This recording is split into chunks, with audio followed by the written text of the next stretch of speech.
Kenya Airline Pilots Association and Kenya Airways top management have called off the planned strike. This follows intense negotiations over the weekend. The pilots had issued a strike notice intended to have taken effect from tomorrow.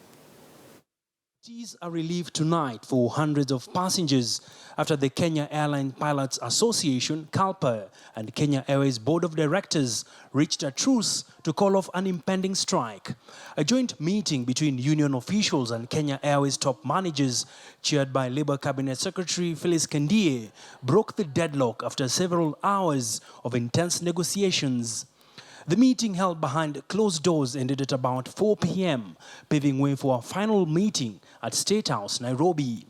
Speaking to KTN News, Transport Principal Secretary Irungu Nyakera noted that the government was keen to ensure KQ becomes profitable. In terms of the legality, actually the position of the court is that it will be an illegal strike. In terms of the mandate, it's very clear in terms of what a union is able to actually deal with, which is matters of CBA. With between its membership and its employer. Of course, matters of the one that they are calling on right now are matters that are actually shareholder and board deliberations. There was no comment over demands by the pilots' union for the resignation of the airline's chief executive officer, Mbuvi Gunze. The KQ and government and the other shareholder, KLM, we've actually been engaging on this for a very long time. So there are no decisions that are going to be as a result of the notices, because we've been actually at it for a very long time. So what we are looking at is, at the end of the day, looking at the issues that KQ has suffered and looking at where we want KQ to go in both the short term as well as the medium term. And I believe the decisions that have been made by the board and shareholders are decisions that are very well aligned to the interests of all the other stakeholders. So I say, for example, reducing the profitability gap. In this period, we have closed quite a number of deals. For example, reducing our fleet costs. Yeah.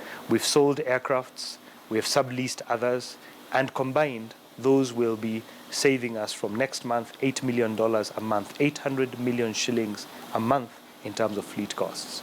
Newly elected board chairman Michael Joseph, who is the former CEO at Safaricom, said in a statement that the board could not make any decisions over Mbuvi's dismissal, as the airline is a listed company at the Nairobi Securities Exchange and due process has to be followed.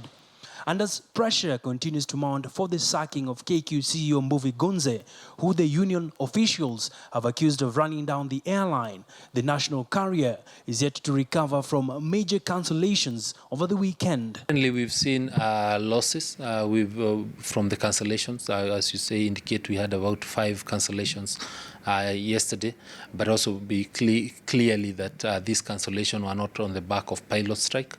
It was actually from the crew who just did not show up to work. And this, as we've also mentioned before, the crew are not KQ staff, but rather with an outsourced service. And we've been able to manage that. As you've seen, the whole of today, we've not had any issues with crewing. And also the plan for tomorrow in terms of crew, we also 100%. At least 5 flights were cancelled after subcontracted staff went on a go-slow.